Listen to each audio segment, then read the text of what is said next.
In this video we're going to talk about the benefits of using cast iron cookware instead of non-stick cookware. Now, you might have tried using cast iron before and didn't get on with it, and that was the case for me. Every time I tried to fry an egg or make a pancake, it would just stick and it wasn't very good, and it was just very inconvenient. And this is because there's a bit of a learning curve to transition into cast iron. It's not the same, and you've got to get a few things right. I would go back and forth between non-stick and cast iron, and the non-stick always just seemed a more convenient option.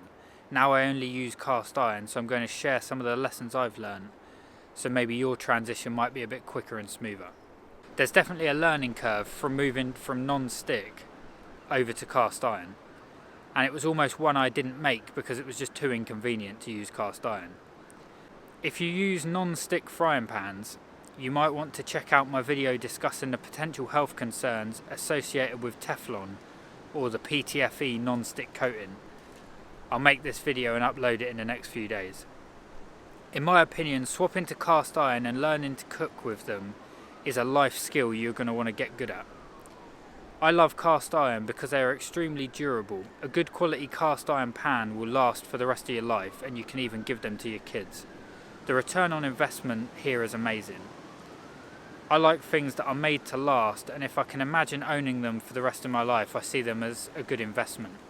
So whenever I'm thinking of buying something, I will usually look for a second-hand vintage version of it.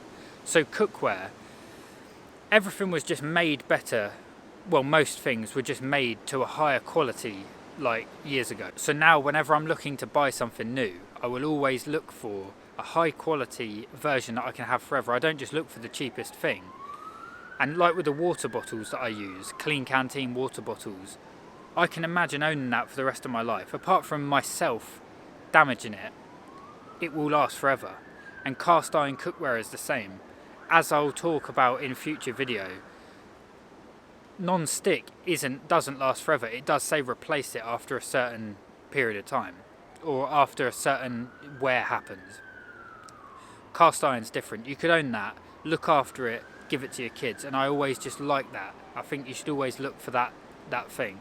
Cast iron pans are extremely versatile and could be used on various heat sources, including induction, gas, stovetops, ovens, grills, and even campfires. I've cooked on open campfires and camping stoves with mine, and it works great. They are highly versatile and can handle high heat, making them ideal for searing, frying, baking, and even slow cooking. Cast iron has excellent heat retention properties, allowing it to distribute heat evenly across the cooking surface.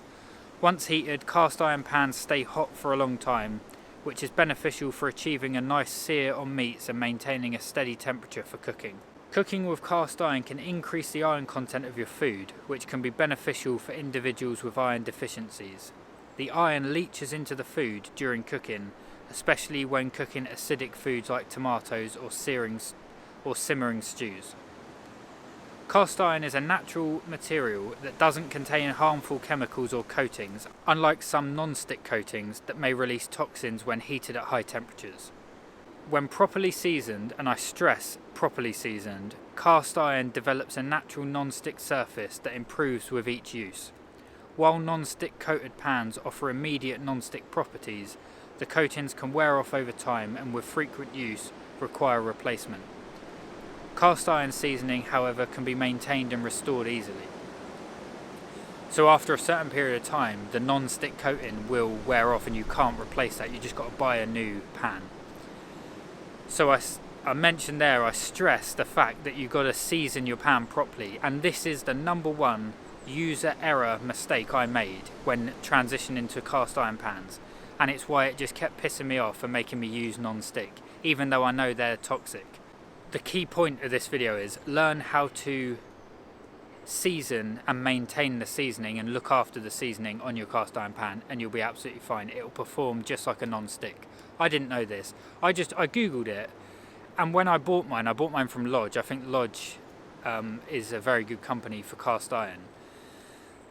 And the reason I say that is because I watched a video on YouTube made by Lodge in their factory, and the people making the product were so enthusiastic and so driven by the process. You could just tell they loved what they did, and that's why I bought a Lodge pan. So you might want to check that out. I'll probably link it in the description, the Lodge video that sold me on Lodge cast iron cookware. And when I come, it says pre-seasoned, so I just cooked with it straight away, and I assumed that would be seasoned fine, and it instantly stuck. Now I've just sort of sung Lodge's praises and then it come not seasoned enough, but the actual pan is a good quality pan.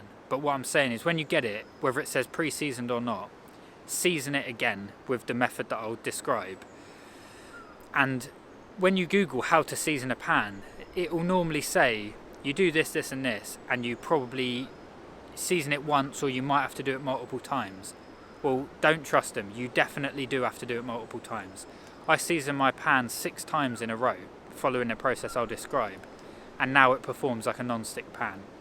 That is going to be the thing that makes you not hate cast iron, and the thing that makes you be able to implement cast iron as your method of cooking, your method of choice for cooking.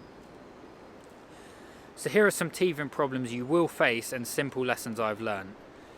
You are going to burn your hand. I think this is inevitable, but you will learn quickly because it's so painful. Invest in a good quality oven glove and get good with a tea towel. This one is simple, but it's part of the process. You are going to burn yourself. It's a handle, and you're used to, on saucepans or frying pans that have handles, you're used to just picking them up. It's a cast iron pan and it gets red hot, and you are going to grab it. It's just natural tendency. You'll do that about 3 times, scold your hand, and then you'll never do it again. Right, so that's just part of the learning curve. You will go to grab the handle. So when I was seasoning my pan, I melted the oven glove onto the pan, because there's a slight difference in how people say you should season it and leave it in the oven, but I recommend taking it out. And don't do that with an oven glove. You're going to want to do that very quickly with a tea towel. So get good with a tea towel.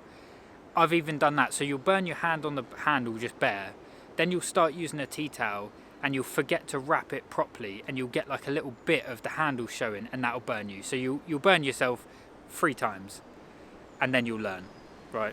So that's number 1. Get good with a tea towel. Number 2, don't plunge a red hot cast iron pan in cold water. You might crack it. Apart from that, they're pretty much indestructible, but the heat shock of going red hot to freezing cold is not good. So when you're washing it out, always use warm water or hot water.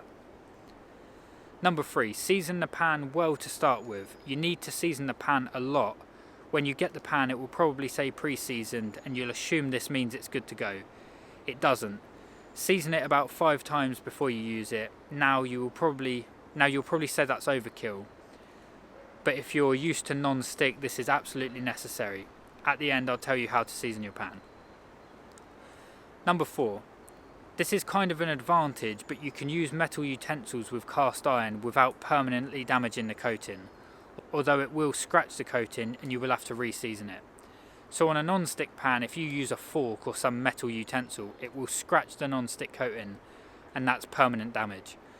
On a cast iron pan, you can scratch the seasoning with a metal utensil, and although it damages the seasoning, it's not permanent damage to your pan. You don't have to replace the actual pan, you just re-season it. So I would recommend not using metal utensils, but the benefit is you can't permanently damage. This thing's almost indestructible, but use wooden utensils. Number 5, abrasive cleaners and scouring pads can damage the seasoning, leading to rust and loss of non-stick properties. I only use warm water, a wooden spatula and a dishcloth to clean mine. So the wooden spatula is just to scrape off old food. Number 6, dry thoroughly. It will rust in seconds. You've got to keep it dry.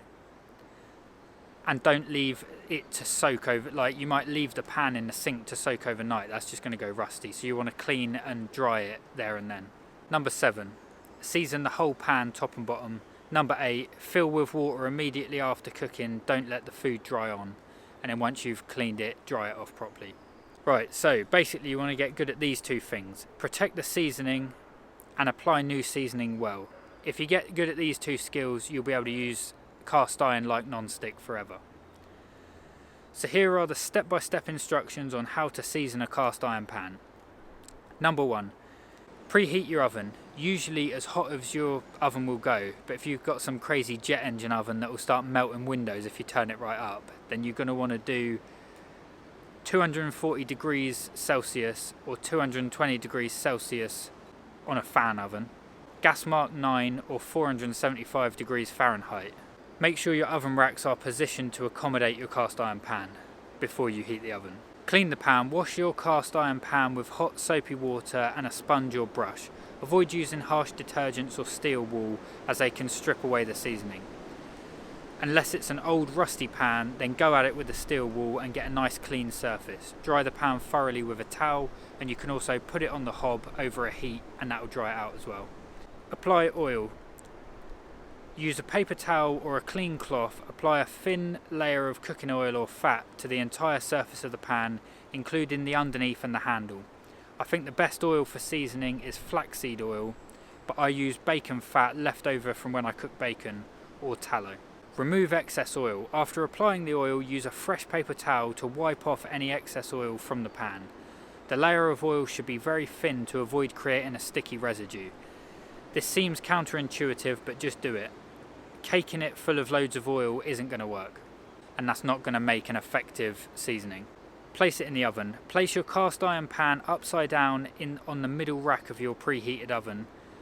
Placing it upside down allows any excess oil to drip off, preventing pooling and uneven coating. Let the pan bake in the oven for 1 hour. This process allows the oil to polymerize, forming a smooth non-stick surface. You might want to place a baking sheet or aluminium foil on the lower rack to catch any drips. Cooling down. After 1 hour, very carefully remove the pan and let it cool down. Like I say, I melted an oven glove doing this, but normally the recommendation for safety is to leave it in the oven, turn the oven off and let the oven cool down and let it cool down with it. But because we're doing multiple seasonings, because the normal advice also is to just do one seasoning and you'll probably be alright, and that's a lie, you won't.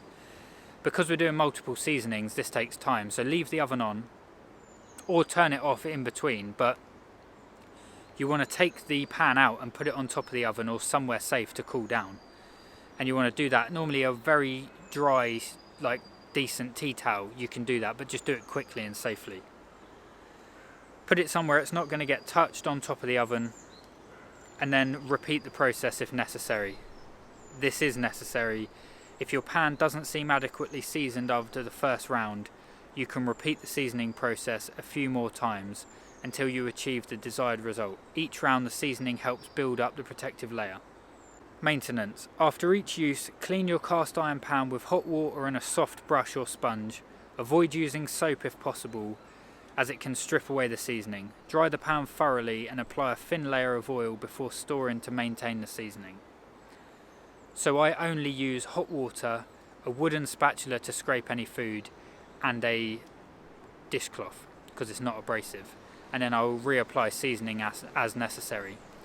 And if you cook with it and then put it in the hot water so food doesn't stick, each cooking it builds up the seasoning. Because there's fat, you're cooking with butter normally, and you want to use plenty of butter or fat when you're cooking, and it will stop it sticking. But that's going to create a film and a layer that's going to help season the pan as you go. So you want to try and build this up over time, and don't do things that are going to strip it away. So I'm going to show you my pan. So when you do each layer, go in the oven on seasoning, you'll see little spots of the layer building up, and it builds up in like different spots, and it's not fully coated, but after about 5 goes it's fully coated. So I'll show you my pan. I'm quite proud. Look at the shine on that. That was me successfully, let me get my head out of the way so you can see it.